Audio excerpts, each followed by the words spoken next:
Many officials in the Navy have supported the law of the sea treaty since it was negotiated in the late 1970s, and their argument is that with respect to many rules of the road, so to speak,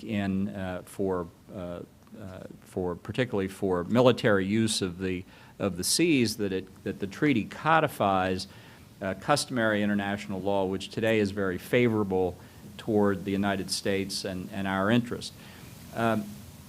And this is a position the Navy's taken for a long, long time. I happen to believe it's profoundly mistaken in several respects. First, if customary international law is as favorable to us as they think it is, and I agree that it is, we ought to leave it as customary international law, because customary international law, to the extent you believe in it, is the result of state practice.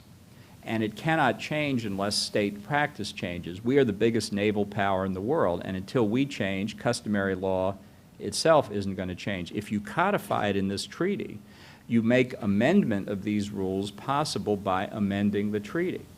And we may not join in the amendments, but everybody else would, and we have lost the influence we have over customary international law, number one.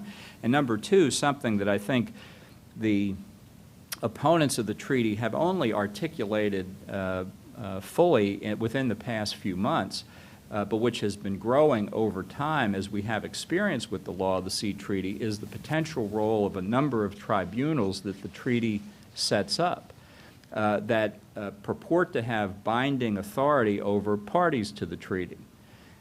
So that if you're a party and the tribunal rules against your position on an interpretation of the treaty, you are then bound by the tribunal's decision. If you're not a party to the treaty, you're not bound.